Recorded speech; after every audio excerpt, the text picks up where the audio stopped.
Então, boa noite a todos. E dando continuidade às atividades, temos agora, então, a 5ª conferência, que tem como título Ética e Felicidade nas Relações Humanizadoras. Quem não quer ser feliz, né, Djalma? A gente veio ao mundo para isso, né? Para ser feliz. E o Djalma Cremonesi, ele é professor doutor do Departamento de Ciências Sociais da Universidade Federal de Santa Maria e coordenador do curso de pós-graduação em ensino de sociologia. Então, nós vamos passar o Djalma, que você prefere falar aqui debaixo? Fica aqui? Tá bom, então. Quem quiser chegar mais aqui à frente, sintam-se à vontade. Beleza, obrigado. Boa noite a todos, todas. E para mim uma satisfação, uma alegria. Gostaria de agradecer o convite da Rosa, a indicação, e também parabenizar os organizadores, o CEPER Sindicato, o Mobrec, né, e o Instituto Federal Farroupilha, por esse evento maravilhoso. Eu não acompanhei diretamente daqui, presencial, mas acompanhei de casa as palestras pela TV do Instituto. Muito boa qualidade, muitos bons profissionais. E realmente vocês estão de parabéns, porque foram temas bastante árduos, pesados. Eu acho que todo mundo que sai daqui sai com uma bagagem teórica muito interessante. E eu prometo para vocês aqui que eu não vou falar 3 horas, vou falar 2 horas e 59 minutos. Não. Estou brincando, claro que vou fazer uma fala bem suave de um tema que é importante, que é a filosofia, que é a ética, que é a felicidade, mas eu prometo para vocês não ser maçante, assim, nem pedante, e eu gostaria que nós tirássemos um tempinho para nós hoje à noite. Um tempo que muitas vezes nós não dedicamos para a pessoa mais importante, muitas vezes, que somos nós mesmos. Então, vou apresentar alguns argumentos daquilo que eu tenho lido, que eu tenho pesquisado, que eu tenho escrito, e eu espero que vocês tirem proveito dessas ideias, mas que, como na lógica paulo-freireana, né, que vocês estudaram muito durante esses dias, não há saber mais e não há saber menos, há saberes diferentes.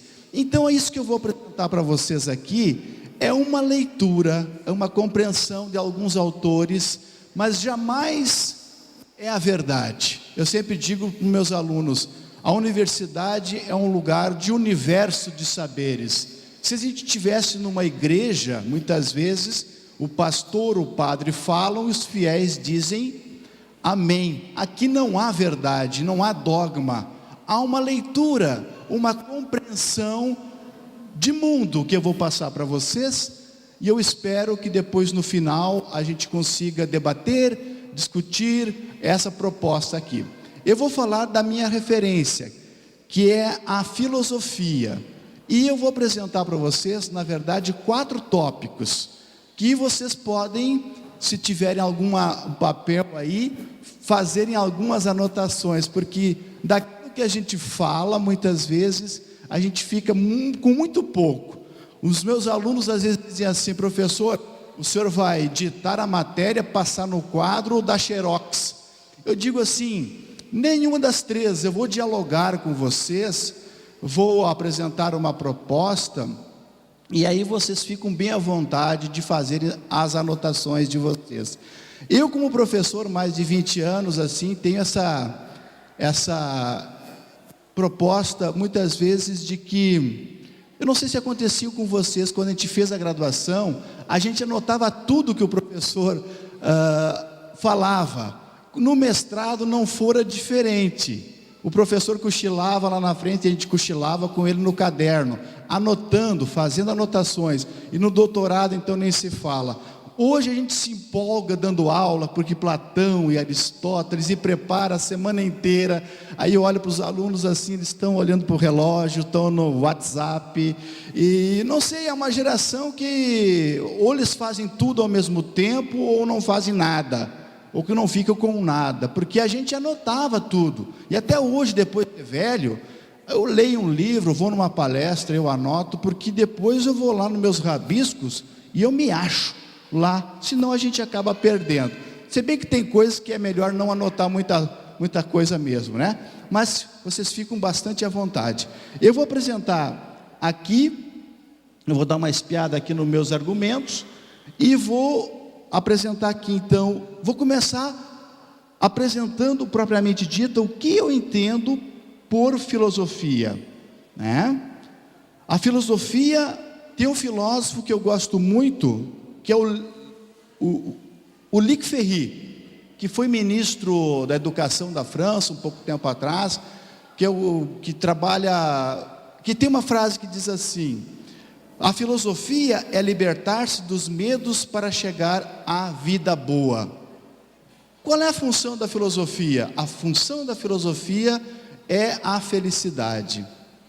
Assim como a religião salva o ser humano, a filosofia também ajuda a salvar as pessoas. Ainda mais em momentos de crise que a gente está vivendo, tem gente que se apega à religião para salvar. Só que a religião sempre demanda uma crença, demanda uma fé. A filosofia é acreditar em si mesmo. Não vamos negar nenhuma nem outra. Cada um tem um caminho para ser feliz, ou através da religião, ou através da filosofia. Então vou apresentar para vocês aqui o que eu entendo por filosofia propriamente dito. O que é filosofia? E aqui, filosofia então é aqueles que se aproximam da sabedoria. Claro que muitas ideias que eu vou falar aqui, vocês já leram, já estudaram, eu vou só ratificar alguns argumentos. Talvez algumas coisas sejam novas, outras não. Então foi no século V antes de Cristo que surgiu a filosofia como um conhecimento que superou os mitos. Os mitos eram sempre explicações mirabolantes para os problemas da vida, para as angústias da vida, para as perguntas da vida. Então a filosofia sempre supera os mitos, que é uma explicação mais sobrenatural.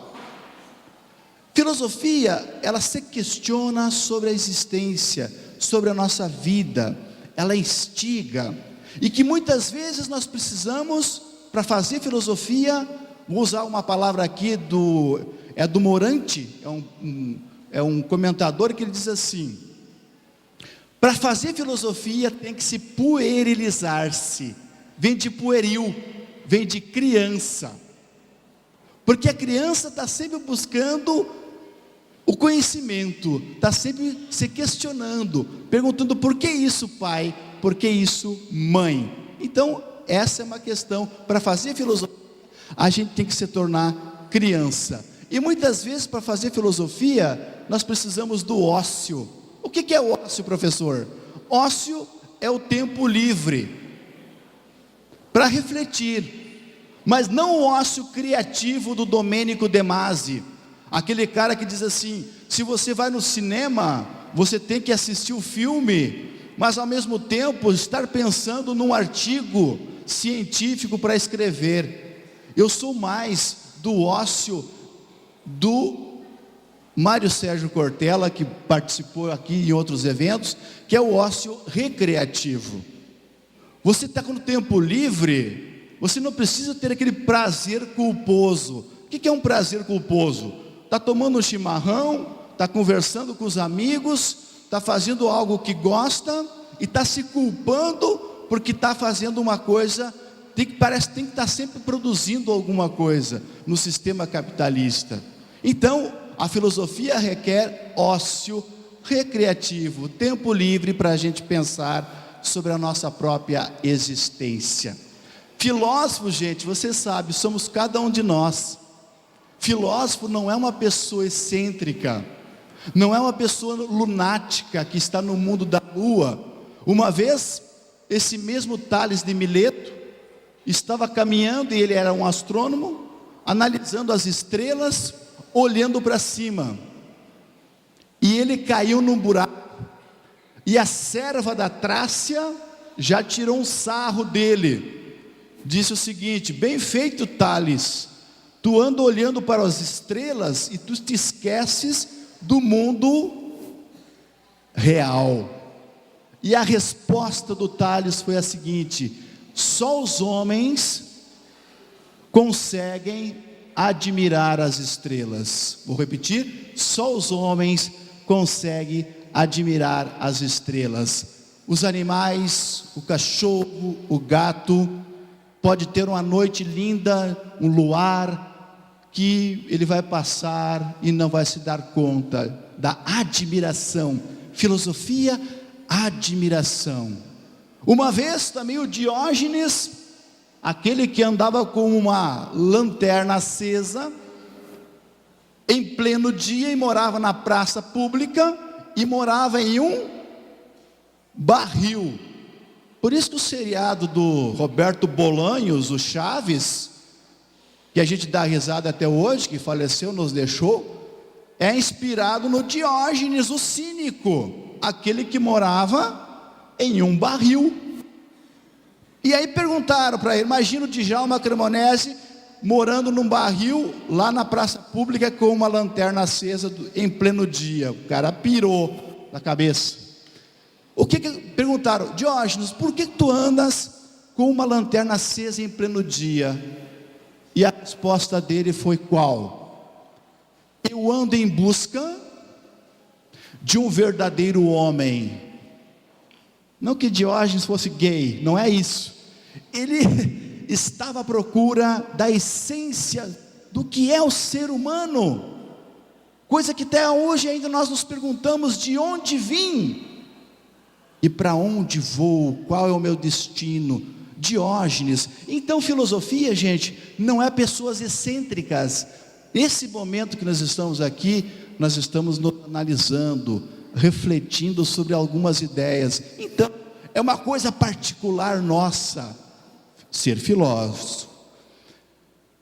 O que eu aprendi da filosofia? E esse cara aqui tem uma frase fantástica, não é verdade? Olha que frase linda. Uma das questões, quanto mais estudo filosofia, mais eu me coloco no meu devido lugar, mais baixo eu fico, mais humilde eu fico.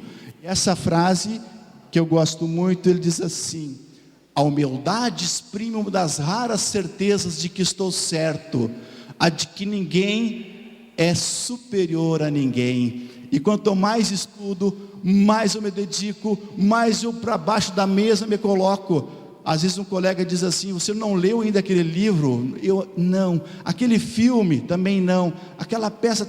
Então a gente, quanto mais estuda, você dá conta da nossa humildade. Quanto mais filosofia eu leio, mais humilde. Filósofo não é ser snob, não é ser arrogante, não é ser pedante. A palavra humildade vem de onde? Vem de humus.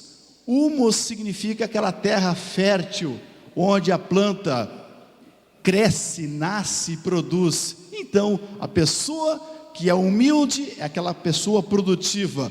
Mas ser humilde não significa ser subserviente. Aquela pessoa subserviente é a que diz sim para tudo, é o professor, ou o aluno que é subserviente ao professor. Em casa, o marido que é subserviente à mulher, ou vice-versa, diz amém para tudo. Não, isso é uma falsa humildade.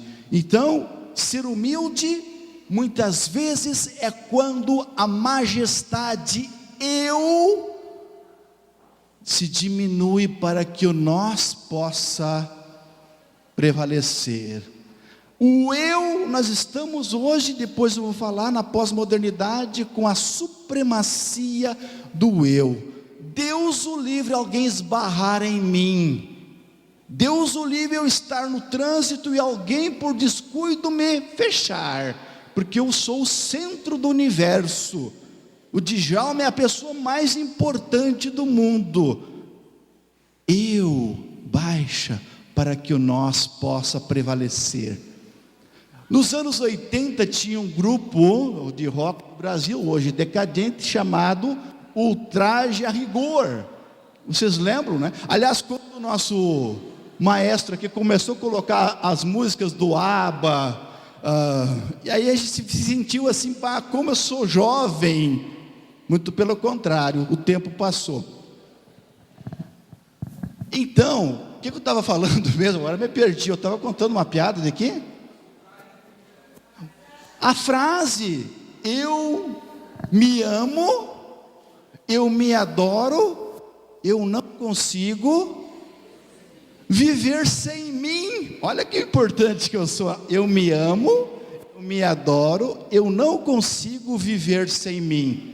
De tão importante que eu sou. Veja bem. Então, dois exemplos aqui: Paulo Freire e o Saulo, aquele que perseguia os cristãos. Caiu do cavalo literalmente, se converteu. Converteu significa convertere, aquele que muda de direção, e se tornou quem?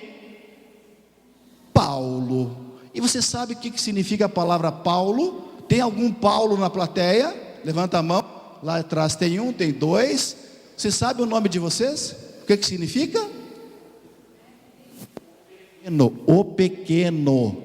O pequeno, o humilde. Paulo significa aquele que serve, aquele que é pequeno. Então o Saulo, olha aí, essa pessoa aqui, 36 doutorados honoris causa, mais 6 pós-doutorados depois que ele morreu. Uma pessoa que deixou um ensinamento, mais conhecido fora do Brasil do que no Brasil, mais citado fora do Brasil do que no Brasil. Pessoa Paulo, aquele que serve, o servidor. Filosofia me ensinou a ser humilde. Gosto muito dessa frase do professor Mário Sérgio Cortella. Muitas vezes as pessoas com poder político, econômico, social nos dizem assim: você sabe com quem você está falando? E aí tem uma frasezinha que eu deixei meus óculos em casa, mas vocês não estão enxergando, mas é uma foto tirada de Marte em direção a quem? A Terra. Olha, tem um pintinha lá, tem uma pintinha naquela flecha da Terra. Vocês sabiam? Quando alguém diz assim, você sabe com quem você está falando? Aí você tem que dizer, você tem 5 minutos? Tem, então eu vou te explicar. Aí você começa a dizer para ela assim: você sabia que a palavra universo hoje não é bem aceita, porque não tem um universo, mas é um multiverso? Você sabe que no multiverso existe 200 bilhões de galáxias? 200 bilhões de galáxias, e que a gente conhece uma galáxia que tem mais de 100 bilhões de estrelas. Uma galáxia Via Láctea, 100 bilhões de estrelas, e em torno de uma estrelinha pequenininha chamada Terra giram 7 planetas pequenininhos. Existe a Terra, que tem 7 bilhões de pessoas, que tem mais de 200 milhões de espécies. Você pergunta assim: quem é você e quem sou eu frente a 200 milhões de espécies, 7 bilhões de pessoas, 100 bilhões de estrelas, 200 bilhões de galáxias? Portanto, muitas vezes a gente tem que dizer o seguinte: você, meu amigo, você sabe com quem você está falando?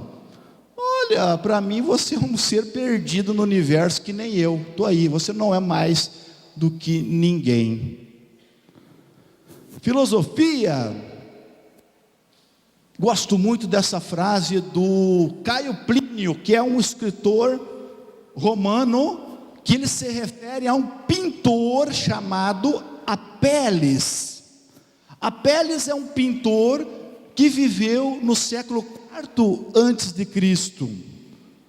E o Apelles tinha a experiência de pintar os seus quadros e expor na praça pública, e ficava escondido atrás de uma cortina para ouvir as críticas dos transeuntes, para ver se a obra era apreciada ou não.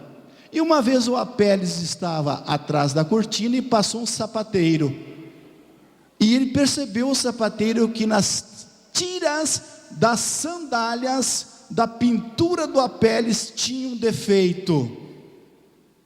Olha, essas tiras aqui estão mal pintadas, ele errou aqui. E o Apelles prontamente saiu de trás, pegou a sua obra clássica prima, foi para o ateliê, refez a partir da crítica do sapateiro, e o outro dia expôs novamente. Por incrível que pareça, passa o mesmo sapateiro o outro dia e percebeu que a sandália criticada um dia anterior tinha sido refeita o detalhe. Só que o sapateiro achou-se no direito, dizendo assim: mas veja bem, o botão da túnica está com um defeitozinho também, e aqui o manto também. Aí o Apelles sai de trás da sua cortina e diz a seguinte frase: sapateiro, não te alces para além da sandália. Hoje à tarde eu estava em casa e estava ouvindo aqui o professor Guareschi. Nós não temos como conhecer tudo. A gente tem que se colocar no nosso lugar. Muitas vezes a gente sabe matemática, literatura, um pouco da ciência, mas a gente não tem a totalidade do conhecimento. Então a filosofia ajuda a gente a baixar, se diminuir, para que a gente possa ser mais. Filosofia, gente, não é a tal de autoajuda. De cada 5 livros que são vendidos hoje no mundo, 1 é de autoajuda. E o que é autoajuda? Autoajuda é aquilo que tem essa chargezinha aqui. O senhor ficou rico escrevendo livros de autoajuda? Pois é, eram de autoajuda. Só ajudou a si mesmo. E eu garanto, em casa vocês têm aqueles livrinhos lá que vocês compraram, que nós não consideramos, particularmente eu faço a minha crítica. A autoajuda pode ajudar, ajudou muita gente. Talvez a minha crítica seja como tudo aquilo que se coloca como teologia, tudo aquilo que se coloca como verdade inquestionável. A filosofia não dá respostas. A filosofia ajuda a gente a se questionar, a perguntar. Nós não temos uma resposta, sabe por quê? Porque cada um de nós é um ser diferente. Em particular, não existe uma resposta universal. O que é bom para mim, para vocês, inexoravelmente não possa ser. Então a filosofia faz questionamentos, faz perguntas. Então não adianta, gente, a gente ir para como é que eu vou dizer assim, um workshop de felicidade, de autoestima. A gente passa 3 dias lá, motivado, super feliz, pagou um horror para estar lá, para pagar o palestrante, e a pessoa sai de lá beijando o poste. Agora me encontrei, agora sim, eu vou ser uma pessoa diferente, vou ser mais feliz. Sai abraçando as pessoas que nunca viu na vida. Chega em casa, na sogra que estava 6 anos sem falar, abraça a sogra meio que se apavora. Eu fiz isso, um workshop de autoajuda, de ser feliz, de controle das minhas emoções, mas eu até confesso para vocês que meu workshop da autoajuda terminou na fila do supermercado. Sabe por quê? Porque só acontece comigo isso, não sei, com vocês não acontece. Fui no Carrefour, 315 pessoas na minha frente, e eu com o carrinho ali, e a fila parou, e aí todo mundo preocupado, o que está acontecendo? Moça, depois de 10 minutos, o que houve? O sistema caiu. Eu não sei onde é que, vocês têm ideia onde é que mora o sistema? São Paulo, Buenos Aires, Nova York, está sempre caindo o sistema, e eu muito inteligente, mas ainda controlado com as minhas emoções do workshop, eu vou vendo a outra fila andar, tranquilamente. O que faço? Eu mudo de fila, eu vou para essa aqui, porque essa está andando, só que por incrível que pareça, agora a minha fila parou, a que eu entrei, e a que eu estava começou a andar. Eu quero dizer o seguinte para vocês: perdi o dinheiro do workshop, porque eu desandei das minhas emoções ali, eu xinguei a pop, e falei de tudo. Então não adianta. Outra coisa, esses dias, minha patroa, a Patrícia, minha esposa, amor, quem sabe a gente vai passar um final de semana, né, das férias na praia. Que legal, nós vamos então na praia passar um final de semana, 4, 5 dias, nós ia sair no sábado de manhã, e aí na sexta de noite, tudo pronto, ela me chama e diz: só que tem uma coisa, amor. O que foi agora? A mãe disse que vai junto com a gente. O quê? A tua mãe vai junto, o final de semana todo. Então eu estava tão assim controlado nas minhas emoções do workshop, que desandou a maionese. Então nós estamos vivendo isso hoje. Não adianta fazer. E olha o que tem de marqueteiro aí, ó. O mercado de palpiteiros, um mercado de sofistas. Roberto Chiniachique, estou gravando, Lair Ribeiro, Augusto Cury, que vocês amam Augusto Cury, vão na palestra do Augusto Cury e querem levar ele para casa. Como não pode levar ele para casa, leva o livro dele, compro todos os livros do Augusto Cury, está lá, eu sei. Bernardinho, Felipão, Lula, Fernando Henrique, Capitão Nascimento. O Paulo Storiano, aquele cara, tem 25 palestras mensais no Brasil lá fora, a um preço, uma bagatela de 35, 40 mil reais, porque quando a gente invadia o morro, a gente trabalhava em equipe. As pessoas saem de lá assim cantando aquela música: tropa de elite, osso duro de roer, pega um, pega geral, também vai pegar você, e pegou pelo bolso. Mas bem feito, para vocês que pagaram tanto, uma empresa que pagou. A Rosa perguntou para mim: quanto é que tu vai nos cobrar para falar aí na palestra? Olha, um sanduíche, um cachorro quente. A mesada dessa vez está alta, hein? Olha, eu estou até surpreso. Bom, como envelhecer melhor? Como comer melhor? Como se tornar um campeão? É todo mundo campeão. Todo mundo, loser, perdedor não existe no capitalismo. Todo mundo tem que ser um campeão, um vencedor. Seja um vencedor. Como se tornar um líder? Como atender bem o cliente? Você precisa de choque de atitude. Faça o seu próprio marketing. Aliás, em um mundo hoje de superficialidades, essas pessoas têm o seu espaço, porque dizem obviedades. Então hoje está todo mundo em crise. Eu chamei isso aqui de crise de sensibilidade terapêutica.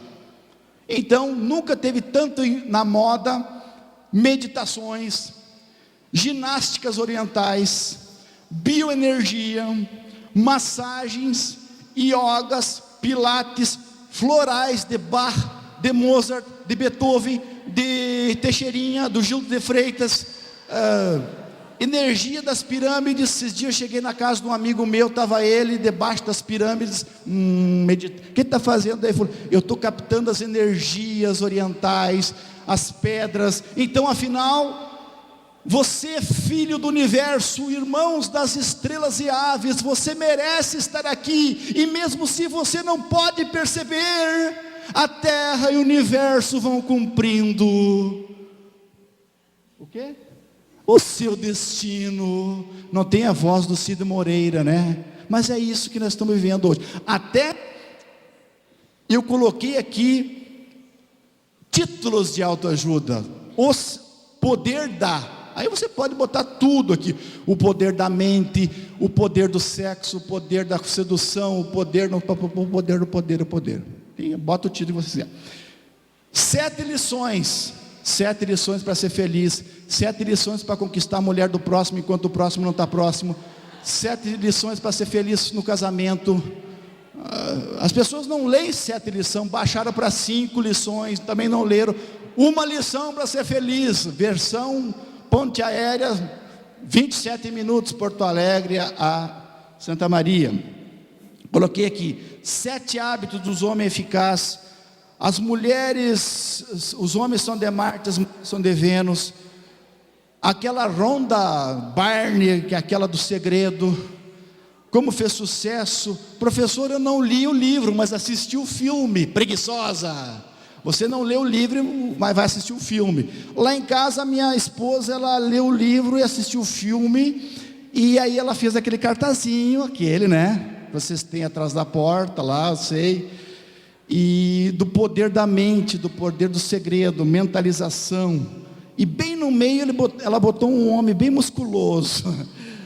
Meu amor, e eu ali, não, mas você tem que entrar em forma. Eu acho que ela está mentalizando alguma coisa, talvez o vizinho, alguém, o compadre, mas eu até agora não entendi. Na hora íntima, ela dá uma olhada para aquele cartaz, acho que ela está se inspirando.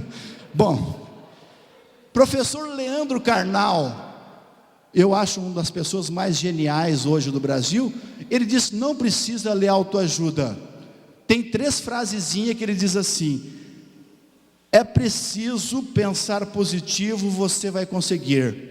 Batata, é preciso pensar positivo, você vai conseguir. É a síntese da autoajuda. Segundo, é preciso se amar, senão ninguém vai nos amar. Olha que coisa importante, né? Eu me amo, eu me adoro, né? Antigamente a gente se amava em coletivo, né? Se amava a comunidade, a família. Hoje eu me amo, né? O que você pensar acontece. O piso salarial aumenta. Pensa, mentaliza. Vocês não estão mentalizando bem. O piso salarial, boto lá no cartaz do segredo: aumento do piso salarial. Tudo isso. E outra coisa, a filosofia examina a nossa própria existência. Eu acho que eu não botei aqui, mas tudo bem. Examina a nossa própria existência. A filosofia, então, para terminar esse ponto, faça uma reflexão sobre a nossa existência, sobre a nossa vida, sobre a nossa morte. E como diz o professor Mário Sérgio Cortella, tem uma novidade para dizer a vocês hoje. Vocês não sabem disso, que é: todo mundo vai morrer. Ele fala isso brincando, mas é uma coisa interessante. Todo mundo é mortal. Todo mundo é mortal, menos o Sarney, o Cid Moreira, quem mais? O Fidel Castro. Tem gente que é imortal por aí. Bom, só que tem uma coisa: o homem é o único ser que tem consciência da sua finitude. O cachorro, o gato que vai dormir no tapete da sala hoje, no quartinho, ele vai dormir tranquilo. Por quê?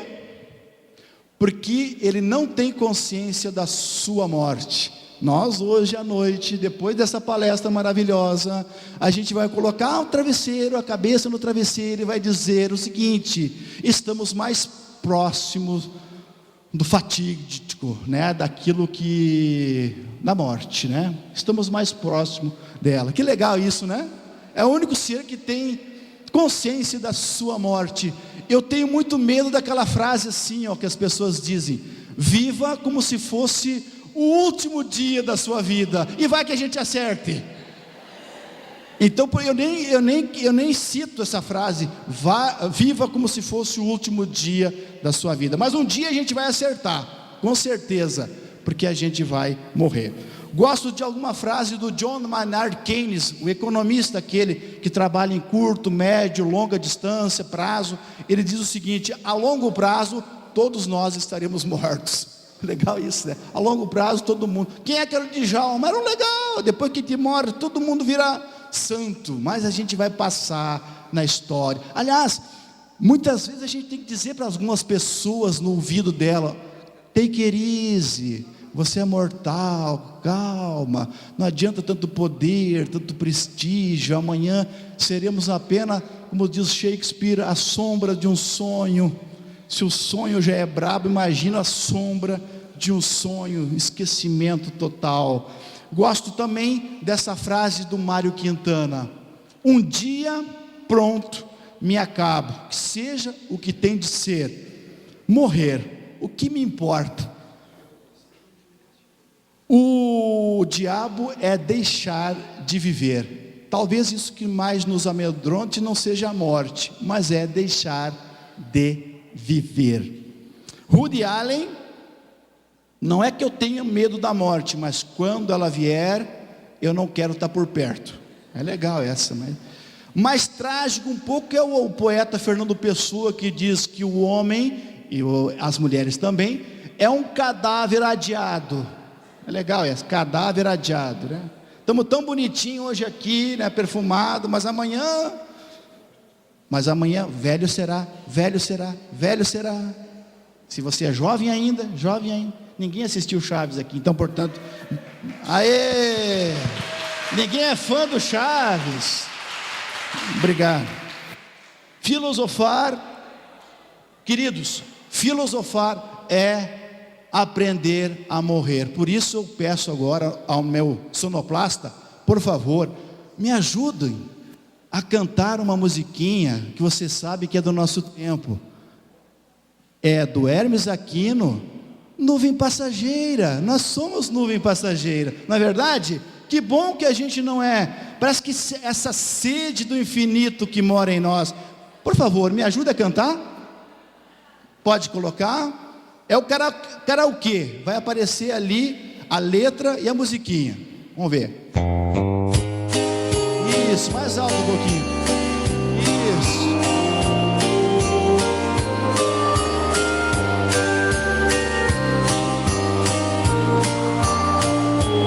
Eu sou nuvem passageira que com o vento se vai. Isso. Eu sou como um cristal bonito que se quebra quando cai. Não adianta escrever meu nome numa pedra, pois essa pedra em pó vai se transformar. Você não vê que a vida corre contra o tempo. Sou um castelo de areia na beira do mar. Palmas! Eu sou nuvem passageira que com o vento se vai. Eu sou como um cristal lindo que se quebra quando cai. A lua cheia convida para um longo beijo, mas o relógio te cobra o dia de amanhã. Estou sozinho, perdido e louco no meu leito, e a namorada analisada por sobre o divã. Eu sou nuvem passageira que com o vento se vai. Ainda bem que a gente vai, né? Eu sou como um cristal bonito que se quebra quando cai. Por isso agora o que eu quero é dançar na chuva. Não quero nem saber de me fazer ou me matar. Eu vou deixar um dia a vida e a minha energia. Sou um castelo de areia na beira do mar. Eu sou nuvem passageira e com o vento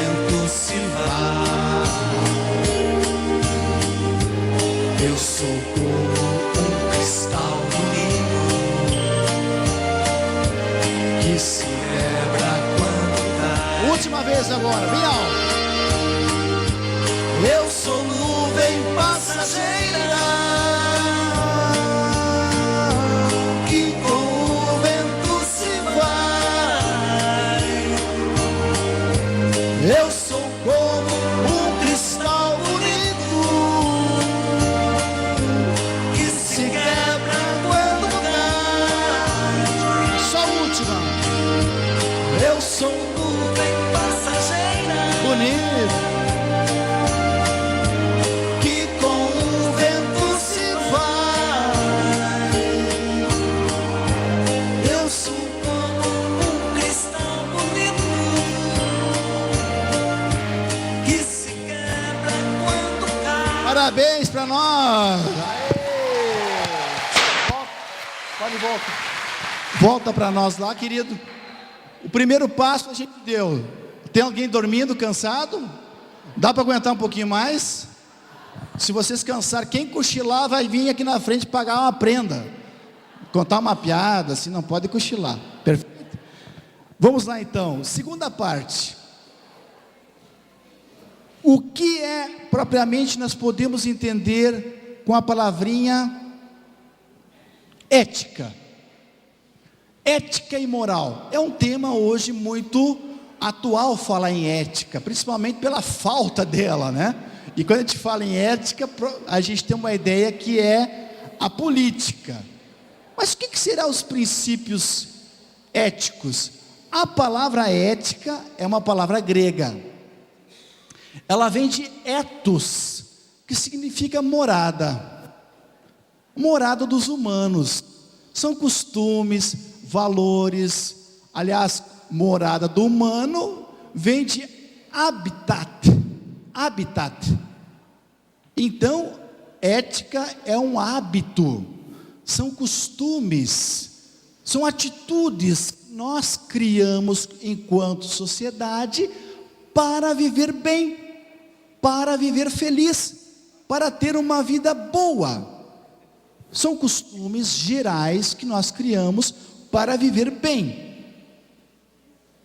No entanto, a ética pode mudar geograficamente de um lugar para o outro, ou historicamente, né, de uma época para outra. Vou dar um exemplo.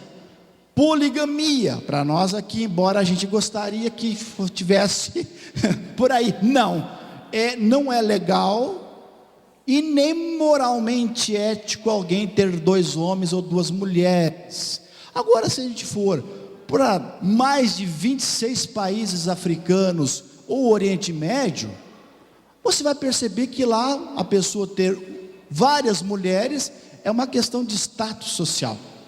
Pode ter. Então, o que para nós aqui não é eticamente aceito, em outros lugares é aceito. Outro exemplo: fumar em espaço público. Olha, aqui tem, porque é um espaço muito antigo esse, mas até pouco tempo atrás, eu tive professores que em sala de aula, davam aula fumando, tranquilamente. Nossa, como a gente é antigo, né? Não, mas não é tanto, 20 anos atrás. Hoje, não precisa ter nenhuma plaquinha dizendo proibir do fumar, que você já se dá conta que está ferindo, ocupando o espaço do outro. Olha a ética, né? Então mudou com o tempo. Outro exemplo: uniões homoafetivas. Até pouco tempo atrás, as pessoas, para manifestar a sua sexualidade por outra pessoa do mesmo sexo, era uma questão muito precária, não era socialmente aceito. Hoje as pessoas estão se manifestando mais as suas relações homoafetivas. Imagina, nem o Papa disse: o que o senhor tem a dizer sobre a homossexualidade? Quem sou eu para julgar, para fazer um julgamento? Então nós estamos mudando os hábitos também, mas sempre vai ter aquela moralista. Moralista é sempre uma falsa moralista. Vou contar uma historinha para vocês do Fernando Savater. Fernando Savater é um escritor espanhol, da pedagogia, da educação. Ele conta a seguinte história, no livro Ética para Meu Filho, se eu não me engano. Ele diz que tinha uma mulher que ligou para o delegado dizendo o seguinte: senhor delegado, aqui na frente da minha casa tem 3 homens seminus, pelados, tomando banho. O senhor deu um jeito de vir aqui tirar esses homens da frente da minha casa. O delegado foi lá, tirou os homens tomando banho pelado, de mangueira na frente da casa, e jogou um quarteirão para cima. Meia hora depois, a mesma mulher liga para o delegado: senhor delegado, eles continuam aqui tomando banho de sol não, tomando banho de mangueira pelado. O delegado veio, foi lá, retirou, colocou quase 1 quilômetro aqueles homens distante da casa da mulher. Por surpresa do delegado, depois de meia hora, o que acontece novamente? A mesma mulher liga e diz: senhor delegado, eles continuam tomando banho pelado aqui. E o delegado diz assim: mas como, minha senhora, que eu fui lá e coloquei eles longe da sua casa? E ela responde o seguinte: mas de binóculo eu consigo ver eles. Vocês entenderam a piada? De binóculo eu consigo ver. Quer dizer, ela estava querendo alguma coisa a mais, né? Uma fantasia a mais. Então me preocupa muitas vezes aquelas pessoas que fazem críticas completamente homossexuais, todo mundo é bicha, aqui no sul então ser gaúcho é ser macho. Me preocupa que no fundo as pessoas mordem a fronha. Vocês não entenderam ainda bem. Bom, isso é mudança, né, do comportamento. Ética é sempre um olhar vigilante sobre quem? Sobre a moral. Moral sempre é uma decisão mais particular. Os gregos e os romanos entendiam a mesma coisa. Moral para os romanos era mores, que significava morada. Nós contemporâneos diferenciamos um pouquinho. Ética seria mais conceitos mais genéricos. A ética é um olhar vigilante sobre a moral. A moral sempre é uma decisão particular. É eu comigo mesmo. Eu estou olhando sobre mim mesmo. Então, conto uma historinha. Deixa eu ver se eu tenho aqui, para exemplificar. Eu achei aqui agora até perdi. Aqui na frente, não é um anel, mas é parecido com um anel. Alguém perdeu os brincos. Um brinco. Isso, abre para mim. Um brinco que depois quem perdeu aqui, pega comigo. Mas esse brinco aqui é parecido com um anel. Essa história da moral é contada por Platão. Ele conta a história do anel de Giges. Giges é um pastor que é um servo da rei da Trácia, é da Rosa. Viu, Rosa? Nós temos uma coisa entre nós. É dela. Tu senta aqui que eu já te dou, tá? É da Rosa o brinco.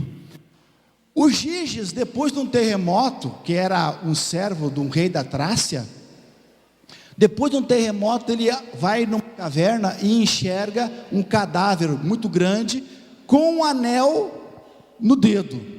Ele coloca aquele anel e vai numa reunião dos servos do rei. E lá pelas tantas, aquela reunião chata que a gente conhece muitas vezes, né? O que ele faz? Ele gira a pérola para o lado de dentro. O que acontece? Ele se torna invisível. Opa, ninguém percebeu que eu estou aqui. Girou para fora, se tornou visível novamente. E aí ele percebeu que ele tinha um poder, não é verdade? O poder da invisibilidade. E ele se tornou invisível. O que ele fez? Ele foi lá, usurpou a rainha, roubou, matou o rei, porque tinha o poder da invisibilidade. Agora imagine a gente usar o brinco da rosa, não, o anel da rosa. O que vocês fariam se vocês colocassem um anel e de uma hora para outra vocês se tornassem invisíveis? Eu, particularmente, ficaria perto daquele carro forte, o Brix, aquele, né? Eu ficaria ali a hora que dava uma chance, pegava aquele malote e saía correndo. E vocês, o que fariam? Moralmente, é a gente viver e fazer o certo e o correto, mesmo quando a gente estivesse invisível. Esse é o agir moral. O agir moral requer invisibilidade, fazer o certo, o correto, mesmo se tornando invisível. Por isso me preocupa muito César Schirmer, prefeito, ou outras cidades, um prefeito que coloca 315 câmeras para filmar os seus transeuntes e os seus habitantes de uma cidade. Eu digo assim, aliás, não é a minha frase, professor Clóvis de Barros Filho, que aqui eu coloco como um dos mais brilhantes pensadores hoje, brasileiro, ele coloca a seguinte frase: quanto maior foram o número de pardais, caetanos, radares, câmeras, menor é a moralidade de uma cidade, de uma sociedade. Isso significa que nós só vamos fazer o bem porque estamos sendo vigiados. Inclusive tem colégios, gente, que tem diretores, eu conheço em rede particulares, não sei se na estadual tem, que colocam dentro da sala de aula uma câmera para filmar a segurança dos alunos. Não sei o que eles queriam espiar lá, mas é meio problemático isso, né? Porque quanto maior a vigilância, menor a moralidade. Rosa, querida, bota o teu brinco. Tu tá desparcerada de orelha, guria. Tu tá só com um. Então, se eu encontro uma carteira, devolvo ou não devolvo ela com dinheiro? É uma decisão pessoal, moral, eu comigo mesmo. Perfeito? Olha o exemplo que tem aqui. Esse menino, vocês perceberam na rede social, que ele encontrou uma carteira aqui na região metropolitana, com uma conta para pagar. Não é verdade? O que ele fez? Ele ficou com a carteira? Não. Ele foi lá, pagou a conta, né, da luz, do telefone, e devolveu o troco, devolveu para a dona. Eu faria isso? Sim ou não? Depende, isso é moral. E esse cara aqui, vocês conhecem ele? Não, esse cara aqui é o Ivan Fernandes. Ele estava um campeão maratonista da Espanha, só que na frente dele tem um queniano. E os quenianos são exímios corredores, ninguém consegue vencer os quenianos. O que aconteceu com o queniano a 10 metros da linha de chegada? Não tinha beijo, ainda não tinha. Ele entrou 10 metros antes, no intervalo, e esqueceu de passar a linha de chegada. Ele ficou batendo foto, se entreteu e pensou que ele tivesse vencido. E logo atrás, o Anaya, falando espanhol, olha para lá, o seguinte, e o queniano não entendendo nada. Para ele passar, o que o Ivan fez? Pegou pela camiseta e jogou ele para a linha de chegada, empurrou para que ele vencesse. Se fosse o Djalma que estava vindo atrás, venci, não é verdade? Aí perguntaram para ele depois: mas por que você fez isso? Mas fez o quê? Mas por que você fez isso? Mas eu fiz o quê? Eu não fiz nada, porque ele ia vencer de uma forma ou de outra, porque ele estava na frente. Então o vencedor era ele, não eu. Eu fiz aquilo que devia ser feito. Depois tem outro, disse ele: como é que eu chegaria em casa e falaria o que para minha mãe? A mãe é a última pessoa do mundo que a gente quer envergonhar, não é verdade? O que eu diria em casa para minha mãe? Quando o bandido lá fez refém no supermercado, no banco, ninguém consegue fazer uma tratativa, o que a polícia faz? Chama a mãe do vivente. A mãe chega lá e diz: o que está fazendo aí, guri? Larga esses reféns aí, vai para casa. Ah, sim, mãe. A mãe da gente é mãe, sempre. Isso é moral. Vocês entenderam? Moral é algo que você faz mesmo o correto, uma decisão particular. Ética é cuidar do outro, é esse olhar atento ao outro. Ética é ver o outro como sujeito. Já Kant vai dizer, é enxergar o outro não como meio, como instrumento, mas enxergar o outro como fim, com aquilo que eu quero chegar, não como um meio para encontrar ou conquistar algo. Muitas vezes nós negamos a alteridade do outro, pela cor, pela opção sexual, nós negamos a alteridade do outro. Por exemplo, eu estava na praça aqui, já contei essa história várias vezes. Eu gosto de sentar na praça, porque a praça é o lugar de sentar e avaliar, perceber as pessoas. Eu vi que um senhor foi para uma tenda de cachorro quente ali, perto quem conhece aqui o centro ali, tem o shopping popular, tinha uma banca do lado de pastéis, e esse senhor foi lá e comprou dois pastéis, e eu acompanhando ali no chafariz, ele voltou com aqueles 2 pastéis, e depositou aqueles 2 pastéis, sabe para quem?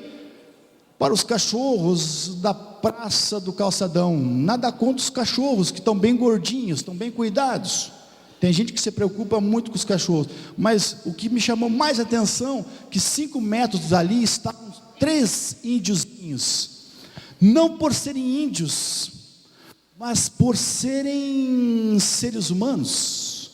Então, na mente daquele homem, o ser humano está um degrau abaixo do animal, do cachorro, porque o cachorro foi mais importante para ele. Nós negamos então a alteridade do outro.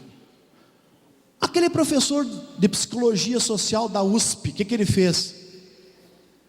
Estava fazendo uma dissertação de mestrado, ele se vestiu de gari,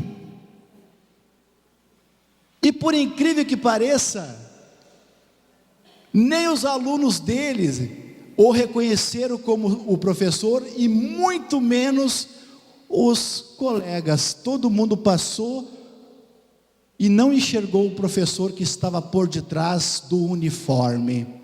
Por isso que o uniforme torna as pessoas invisíveis. Eu na universidade às vezes chego lá e estão as nossas auxiliares de limpeza. Eu chego e digo: bom dia, a senhora vai bem? E ela fica olhando assim: quem é que será que esse cara me conhece? Isso é ética, é cuidar do outro, é ver o outro na sua alteridade. Muitas vezes nós negamos esse aspecto. Perfeito? Ética, José Saramago: se podes olhar, vê. Se podes ver, repara. Ensaio sobre a cegueira. Muitas vezes nós passamos e não paramos. Se paramos, não olhamos. Se olhamos, não reparamos. O que é reparar? Reparar é olhar com cuidado. A minha mãe, eu lembro com muito carinho, já se foi. Quem tem suas mães ainda vivas, chegam em casa ainda hoje, ligam para elas, acordam elas e dizem para elas que vocês amam elas, porque só quem perdeu a mãe sabe a dor da ausência, a dor da saudade. E eu curti minha mãe até os últimos segundos da vida dela, porque sabia que logo mais ela não estaria mais comigo. Eu afofava minha mãe, eu deitava no colo dela, eu dormia com ela.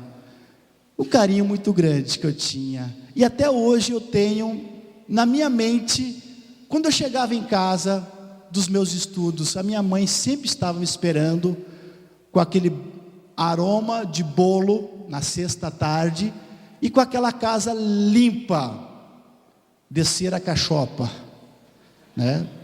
Isso é nostalgia. A palavra nostal significa voltar para casa. Algoz significa dor. Toda a saudade da mãe e do pai, da casa paterna que a gente tinha e não tem mais, sempre é uma nostalgós, sempre é uma dor. O pai que me acolhia de braços abertos, a mãe com o seu sorriso, a mãe com o seu bolo de laranja e a casa límpida. E ela dizia: entra, meu filho, só não repara que a casa não está muito organizada. Mas era o contrário, ela queria dizer: entre, e eu te esperei. O meu coração estava te esperando, e por isso que a casa está limpa. Saudade, nostalgia da mãe. Que bom que a gente curtiu ela, e que se vocês têm a mãe viva, abracem. Cidadão Kane, Orson, né? Aquele filme, Cidadão Kane, não é o documentário da Globo. O início do filme, Orson Welles, né? Ele faz uma história de um magnata americano que tinha um poder das comunicações, da televisão. É um dos melhores filmes feitos até hoje. E a primeira cena que acontece é o personagem, que é ele mesmo, resmungando uma palavra: Rosebud. Rosebud. Numa sala vazia como essa, num castelo, cheia de espelhos, talvez para ele se ver refletido, resmungando essa frase, Rosebud. E aí o filme se desenvolve, um jornalista ele vai acompanhar, e no final é desvendado que Rosebud era uma palavrinha escrita, sabe onde? No trenó que ele brincava quando era criança. Talvez a melhor fase da vida do Kane, do cidadão Kane, não foi no poder da comunicação, na influência política, no status que ele teve, mas estava lá, no início, no trenózinho, na família, no aconchego antigo que estava a sua felicidade. Rosebud. Por isso, gente, nós temos que mudar a nossa vida. Nós somos muito daqui, ó. Aqui, intelectualidade, racionalidade, aqui para fora. Está na hora de a gente começar a olhar para dentro de nós mesmos, dar valor a pequenas coisas. Não vai ter um Djalma muito grande, famoso, um palestrante, um professor, um poder político, se o Djalma não se voltar e ser grande para dentro dele mesmo, se conhecer. Por isso que nós estamos em crise nas relações hoje. Ninguém quer se conhecer. A gente quer colocar o eu na frente do nós. Então, eu particularmente assim, fiquei doente. Eu vou abrir meu coração. Eu dei aula na FIC, aqui no tempo da FIC, depois fui para a Unijuí, trabalhei 12 anos lá, 3 turnos, fiz mestrado, fiz doutorado, e um dia, de noite, eu disse: agora me encontrei com a bicha velha, com a morte. Sim, porque eu me acordei com calafrios, tonturas, vômitos, diarreia, tudo ao mesmo tempo, e taquicardia, e sudorese. Estou dando um derrame, está dando uma coisa. Fui para o médico para morrer. E aí fizemos os exames, e eu tinha, que ainda tenho até hoje, não me curei ainda, o tal de síndrome do pânico. Não sei se alguém teve na vida, é melhor ninguém ter, porque é pior que a morte, é a sensação iminente que o cérebro descarrega que você vai morrer. E por isso que aquela coisa de medir a pressão, 35 vezes por dia eu media, 12,5 por 8, e já vou morrer. 13, então, já ia para o hospital. Pânico. Pânico vem de onde? Pânico vem do descuido. Pânico vem do estresse. Pânico vem da vida de correria que nós temos. Pânico vem do não cuidado com a vida boa. E aí, ainda bem que eu já estou aposentado. Não aposentado economicamente, mas a palavra aposentado é aquela pessoa que volta para seus aposentos. Que bom que me deu pânico. Tem gente que aos 45 dá um ataque fulminante cardíaco e não vê passar a vida, só vai ficar o pó atrás. Que bom que a minha doença foi psicológica, que eu estou me tratando até hoje. Revendo as minhas atitudes de vida. Eu trabalhava em 3 universidades. Hoje ganho 1/3 a menos, estou na Universidade Federal, meu salário começou lá embaixo. Mas sabe o que eu faço de manhã? Porque eu trabalho tarde e noite, fico com a minha filha. Faço as atividades com ela. Dou uma caminhada com o Bigo, que é aquele cachorrinho enjoado, né? Que quer sair para a rua 2 vezes por dia, que tem que dar uma volta com ele. Faço caminhadas, e eu voltei para os meus aposentos. Que bom que eu não estou tão velho para voltar para dentro de mim mesmo, me encontrar, porque dos 20 aos 45, eu vivi de uma forma automática. Você sabe o que é viver de uma forma automática? É viver como se você não tivesse sentido. É você não se dar conta do que está passando na tua vida. Hoje eu vejo o pôr do sol. Aliás, o Eduardo Galeano, que nos deixou há 2 semanas, um mês atrás, ele escreveu uma frase que eu gosto muito. Ele disse assim: a única coisa que eu vou sentir com a morte é não poder mais admirar o crepúsculo. Pronto, quando eu li aquela frase ali, me tocou profundamente. A única coisa que eu vou sentir com a morte é que eu não mais poderei admirar o crepúsculo, porque o crepúsculo, o entardecer, nunca é igual ao de ontem. Vocês pararam para ver o crepúsculo hoje à tarde? A gente estava trabalhando, a gente estava correndo, a gente estava no mercado. Alguém dá valor para um sorriso de uma criança, as rugas de uma pessoa de idade que você dialoga? Alguém já caminhou de pé descalço, sentiu a brisa da chuva, do vento na sua face? Isso é ética. Cuidar de si, cuidar do outro, cuidar do mundo. Não quero deprimir vocês. Eduardo Galeano: tudo que não tem preço não tem valor. Essa casa me custou 180 mil reais. Ela tem preço? Sim, ela tem valor. Esse carro me custou 60 mil reais. Tem preço? Sim, tem valor. A amizade que eu tenho mais de 20 anos com aquela pessoa não tem preço, portanto não tem valor. O sorriso de uma criança não tem preço, portanto não tem valor. O crepúsculo não tem preço, portanto não tem valor. Hoje em dia conhecemos o preço de tudo e o valor de nada. Perfeito? Já estou encerrando. O terceiro passo: crise.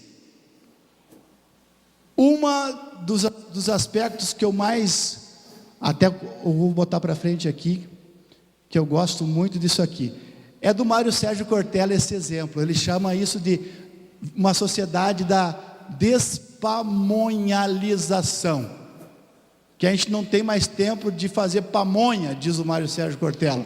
E eu traduzi essa ideia para a nossa realidade aqui, que eu estou dizendo assim: nós estamos vivendo uma sociedade da desrapadurização.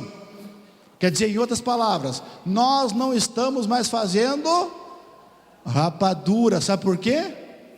Porque a rapadura é uma coisa essencialmente rápida de fazer. Claro que não, né? Quem do interior aqui fez rapadura uma vez na vida, levanta a mão.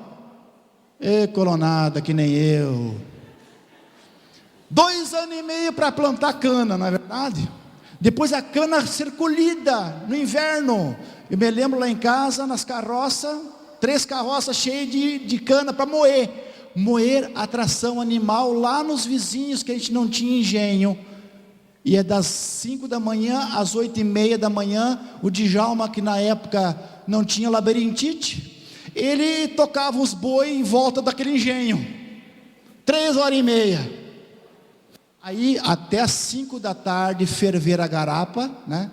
Depois bater aquele melado. E o amendoim então, nossa, que dificuldade fazer amendoim. Hoje, gente, ninguém mais está fazendo rapadura, porque a sociedade, como diz o Mário Sérgio Cortella, é uma sociedade do miojo, da rapidez. A minha sobrinha disse: tio, já sei cozinhar. Eu pensei, bom, ela está fazendo estrogonofe, lasanha. Não, eu estou fazendo sopa de miojo. Disse, mas 2 minutos está pronto, né?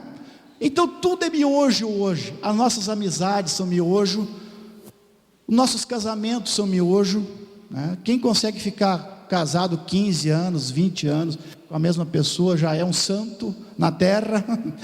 Aturar isso, né? Por isso que hoje as pessoas trocam muito facilmente. Então, uma sociedade do McDonald's. Eu gosto muito do drive-thru. Drive-thru, vocês vão na Fernando Ferrari, ali tem 15 carros, um atrás do outro, o carro cheio com a família de criança gorda, né? E as pessoas também gordinhas lá dentro, nada contra os gordos, né? E aí você chega lá, abre uma janelinha e me dá o tal produto aí, em 1 minuto e 27 segundos, esse mesmo produto, esse hambúrguer, cheeseburger é para mim, é hambúrguer, né? Vai estar pronto com um saco de batata frita desse tamanho, com um cocão tamanho 5 litros. Aí aquela família pega aquilo lá dentro do carro, sai comendo ali mesmo. Aquela criançada aí, ketchup. É isso o correto. Hoje a sociedade virou uma sociedade da rapidez. Por isso o meu sonoplasta, ele vai colocar uma música que eu gostaria que vocês cantassem comigo, que fala mais ou menos assim: ando devagar porque tive pressa. Vamos lá? Vocês me ajudam, por favor? Isso.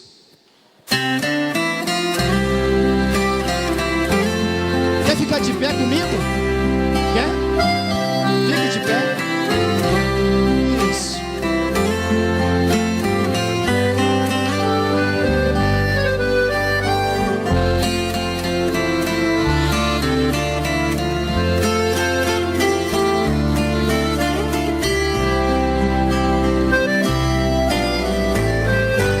Ando devagar porque já tive pressa. Leva esse sorriso porque já chorei demais. Hoje me sinto mais forte, mais feliz, quem sabe só levo a certeza de que muito pouco eu sei. Eu nada sei. Conhecer as manhãs e as manhãs, o sabor das massas e das maçãs. É preciso amor para poder pulsar, é preciso paz para poder sorrir, é preciso a chuva para florir. Penso que cumprir a vida seja simplesmente compreender o março e tocando em frente, como velho boiadeiro levando a boiada, tocando os dias pela longa estrada. Eu vou estrada do sul.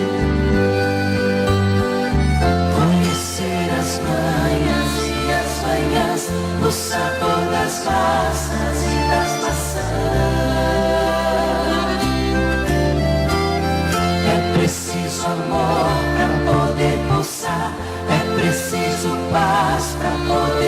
sorrir, é preciso a chuva para florir. Todo mundo ama um dia, todo mundo chora um dia, gente, no outro vai embora. Cada um de nós compõe a sua história, cada ser em si carrega o dom de ser capaz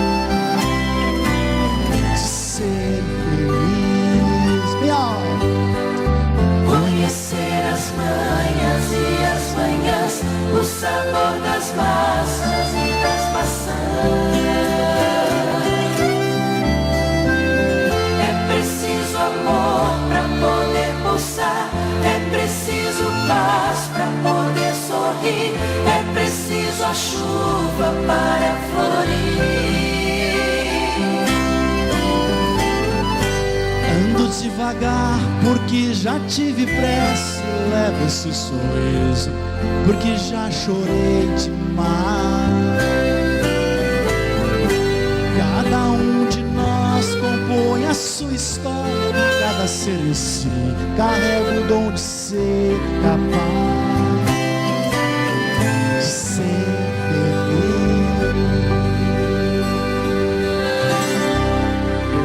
Obrigado. Parabéns para vocês. Se vocês tiverem um tempinho, ainda tenho a parte final, que é a parte da felicidade, que não vai demorar muito, para a paciência de vocês. Busque sim a sua bem-aventurança. Vocês perceberam que eu deixei um monte de tópico fora aqui para não cansar vocês. Jesus Cristo dizia assim: busque a sua bem-aventurança, busque a sua felicidade. Os gregos dizem: busque a sua eudaimonia. Eudaimonia não é um palavrão não, que a Igreja Católica colocou na Idade Média. Daimon, ele colocou demônio. Eudaimonia seria o espírito bom, bom, daimon, que cada um tem dentro de si. Eudaimonia é você se encontrar no seu ambiente cósmico. O Aristóteles, os estoicos diziam: cada um de nós nasceu para cumprir a sua função de uma forma harmônica dentro do cosmos. Se você está fora do ambiente cósmico, todo o ambiente cósmico vai sofrer. Então você, na verdade, nasceu para quê? Se perguntem: eu estou dentro do meu ambiente cósmico? Eu nasci para ser professor? Será que isso é a minha função? Spinoza chama isso de ser alegre. O Freud chama isso de pulsão pela vida. O professor Clóvis de Barros Filho chama isso de tesão pela vida, alegria, ser feliz nesse momento. E um bom termômetro para ver se a gente está no ambiente cósmico, sabe quando é? Para mim acontece o seguinte, sexta-feira à noitinha, a gente está cansado, mas ao mesmo tempo a gente está com uma energia boa, verdade? Sabe por quê? Porque o outro dia é sábado, de manhã a gente vai para o calçadão, a mulher: vamos junto, amor, fazer umas comprinhas, né? A gente vai lá de cabide. Sábado de tarde, então, nós homens saímos para dar uma caminhada, uma pedalada, jogar um futebolzinho. As mulheres vão no instituto fazer uma chapinha, fazer umas luzes, porque sábado de noite é legal. Sábado de noite a gente sai para comer uma pizza, a gente vai na casa de um amigo. Sábado de noite tem um jantar dançante, porque outro dia é domingo, e domingo de manhã é sempre ensolarado. Domingo de manhã é sempre bonito, por isso que eu gosto de acordar cedo domingo de manhã, porque a gente tem que curtir. Infelizmente tem famílias que as crianças dormem até meio-dia no domingo, que perderam o melhor do domingo. Aí domingo de meio-dia sempre tem aquele convite Para quem tem a sogra ou o sogro perto, vão almoçar aqui em casa. Tem o churrasquinho do sogro, tem o sagu da sogra, não é verdade? Tem o pudim. Domingo de meio-dia ainda é alegre, mas alguma coisa está para acontecer. A gente volta para casa lá pelas 2, 3 horas. Aí eu faço lá em casa, às vezes, aquela tentativa com a Maria Eduarda está no computador, o tempo nublou, está meio garoando, eu cutuco a patroa velha dizendo assim: quem sabe aquela da semana. Faz tempo que não acontece isso por aqui. Aliás, lá em casa, os astros têm que estar tudo alinhado. Vento sudoeste do quadrante, fracos a moderados. Vamos, amor, quem sabe aquela nossa intimidade da semana. Não, amor, eu estou muito cansada. Sempre. Esses dias eu cheguei para ela assim e ofereci um calmante com água. E ela disse assim: mas eu não estou com dor de cabeça. Mas quem sabe hoje então. Não deu certo também a tentativa do calmante. Outro dia eu tentei de uma outra forma. Ela disse: tá, quem sabe hoje. Eu lavei a casa, a cozinha, fiz janta, velas. Aí ela disse assim: vai indo para o quarto que eu já vou. E eu fiquei lá, me preparei, tudo as minhas. Não tomei o remedinho, né? Não tomei o remédio ainda. E ela disse assim: vai indo que daqui a pouco eu já vou. Mas eu percebi que cada pouco ela passava perto do quarto, pé por pé, e eu acabei dormindo. E mais uma vez o mês passou, o domingo passou. Mas isso não é a pior notícia do domingo: a negação sexual da intimidade familiar, que a gente ama tanto lá em casa. O homem principalmente pensa tanto nisso, né? E faz muito pouco. Aí vem o jogo do Inter do Grêmio, a gente acompanha. Se o Inter ganhou, a gente fica faceiro, né? Se o Grêmio, da minha parte, né? Mas calma, o pior ainda está por vir. O Domingão do Faustão. Quando vocês ligarem no Domingão do Faustão, não é o pior ainda, a musiquinha do Fantástico já levou muita gente ao suicídio. Briga de casais, separação. Eu domingo de noite, vamos na missa, irmã? Ela já está chamando de irmã já, né? Porque não faz nada mesmo. Bom, ataques cardíacos, derrames cerebrais, domingo das 20 horas até segunda-feira de manhã cedo. Vocês sabiam disso? Porque o outro dia é o quê? Segunda-feira. Aí tu começa o dia esperando terminar o dia. Tem gente que começa a semana esperando pelo happy hour, que é sexta-feira depois das 5. Tem gente que começa o mês esperando o primeiro dia útil. O segundo dia útil já é uma merda, porque a gente pagou todas as contas e não sobrou dinheiro. Bom, tem gente que começa o ano pensando nas férias. Não sei se é isso que acontece com vocês, mas eu estou falando de mim mesmo, de mim. Parece que a gente está sempre no lugar errado, no momento errado. Quando a gente é criança, a gente quer ser velho, adulto, né? Quando a gente é adulto, a gente quer voltar a ser criança. E parece que a felicidade nunca está ao nosso alcance, porque esses são momentos de alegria que nós pensamos que são felicidades, né? Então, quando eu entrar na faculdade e passar no vestibular, eu serei feliz. E hoje eu encontro os meus alunos e eles dizem assim: professor, eu já eliminei 5 cadeiras esse semestre, eu estou louco para sair da universidade, que é o momento mais lindo da vida de vocês. Quem está na universidade agora aqui fazendo um curso superior, levanta a mão, queridos, a salva de palmas para eles. Vocês estão vivendo os melhores dias da vida de vocês, porque a gente tem uma saudade, porque é descoberta, é conhecimento, é amizade. É fantástico ser aluno.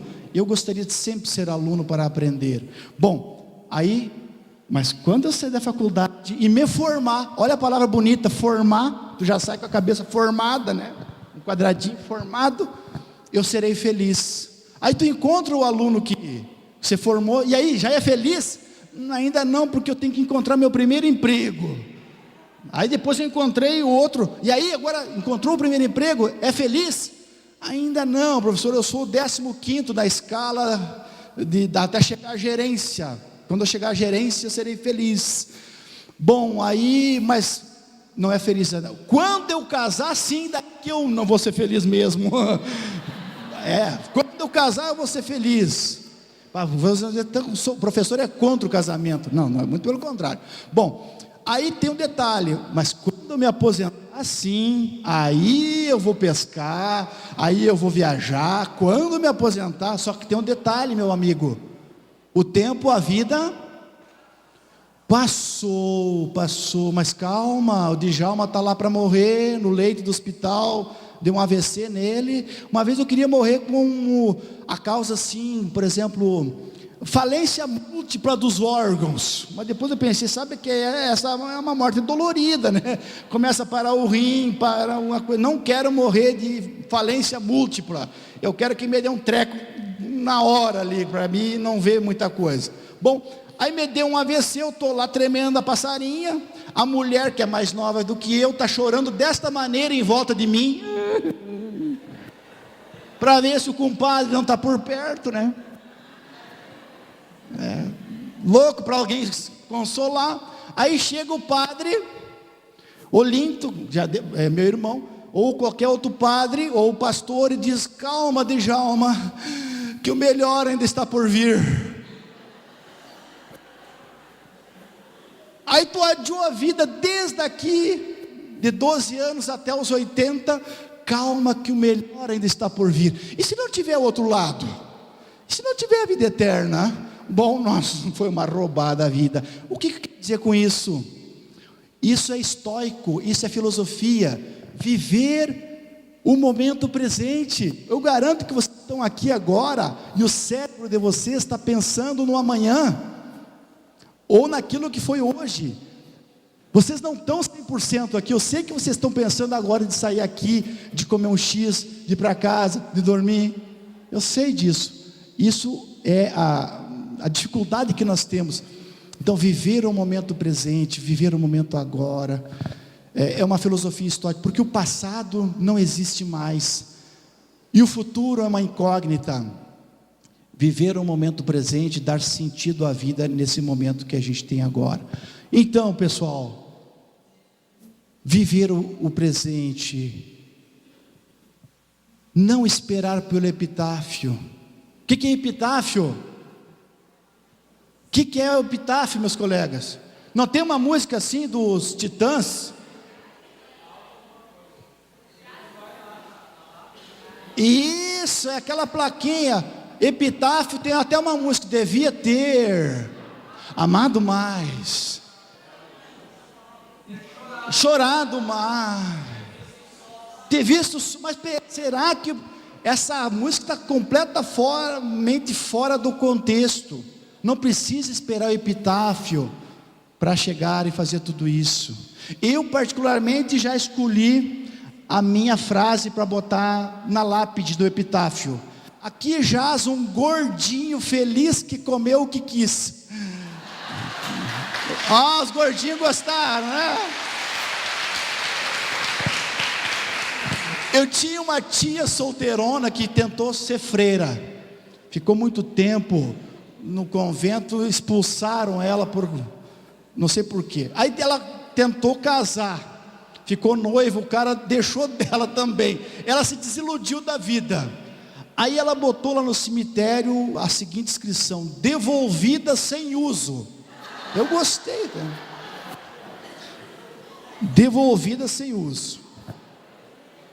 Mantenha a esperança, vá em busca do impossível. A tragédia não é quando o homem morre, a tragédia é aquilo que morre dentro de um homem enquanto ele ainda está vivo. Porque a vida, pessoal, é muito curta para ser.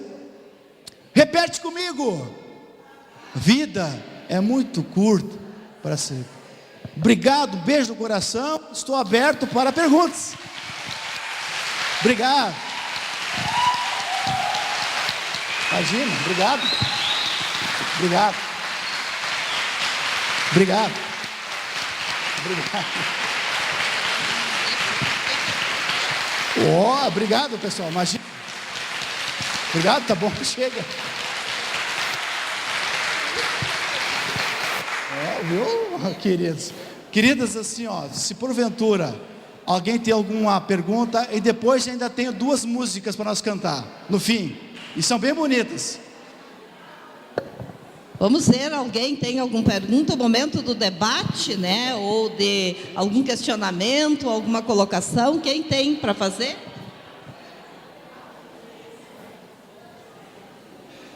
Está todo mundo em Djalma. Eu acho que está todo mundo em alfa. Vamos fazer o seguinte, Rosa, eu faço uma proposta pelo adiantado da hora. Estão em alfa. Vamos fazer o seguinte, vamos encerrar com uma canção, daí a gente libera, quem sabe eu me coloco assim à disposição, pessoal. Se as instituições de vocês, não sei se tem gente de outras cidades, a gente se coloca à disposição de fazer assessoramento, palestra, e se alguém tiver um interesse depois, a gente está à disposição com o endereço, o cartãozinho, que a gente está fazendo esse trabalho também. Então eu convido vocês para encerrar, de ficarem em pé, para cantar uma música, pode ser aquela do J Quest, do Que é o Amor. Isso, exatamente. Vamos ver se a gente consegue. Oi. É uma musiquinha difícil de cantar, mas vamos ver se a gente consegue. Oi, essa aqui. Oi. Tá. Fala sobre, levem essa mensagem para vocês, o amor constrói a vida.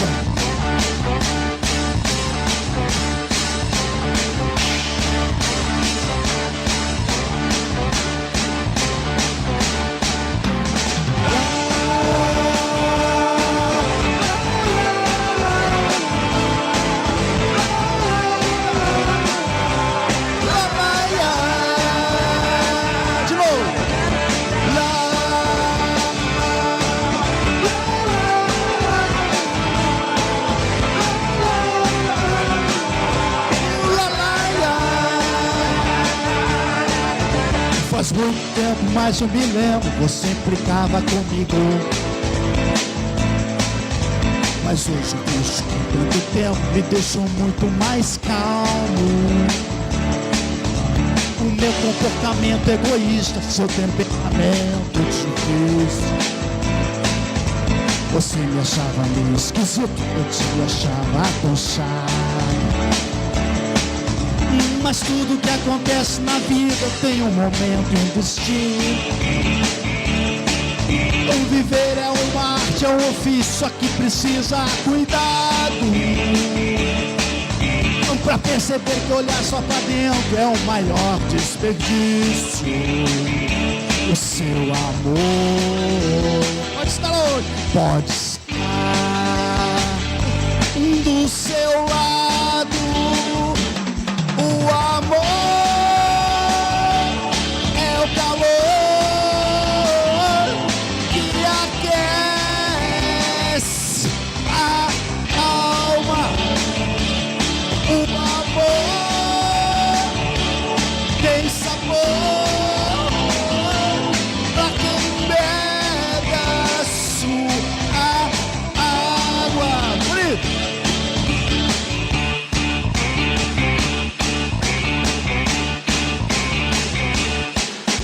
E hoje mesmo quase não lembro que eu já estive sozinho. Um dia seria seu marido, seu príncipe encantado. Virou um sapo. Ter filhos, nosso apartamento, fim de semana no sítio.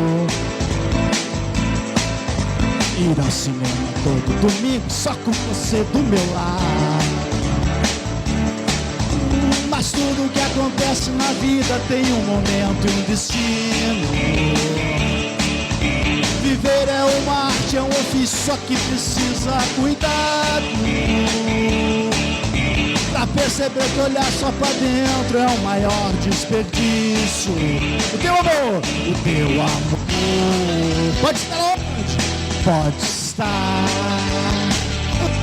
do seu lado. O amor é o calor que aquece a alma. O amor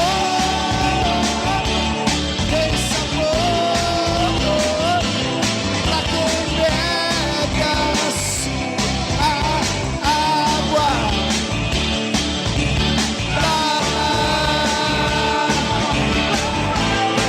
Não tô ouvindo, não. Isso. Essa.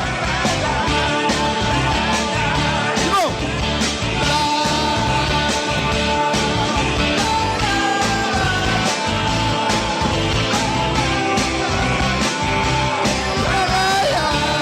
Uma vez só.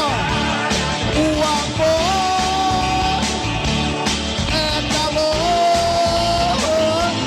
que aquece a alma. O amor, sabor pra quem bebe a sua água. Obrigado. Beijo no coração. Tchau. Beijo.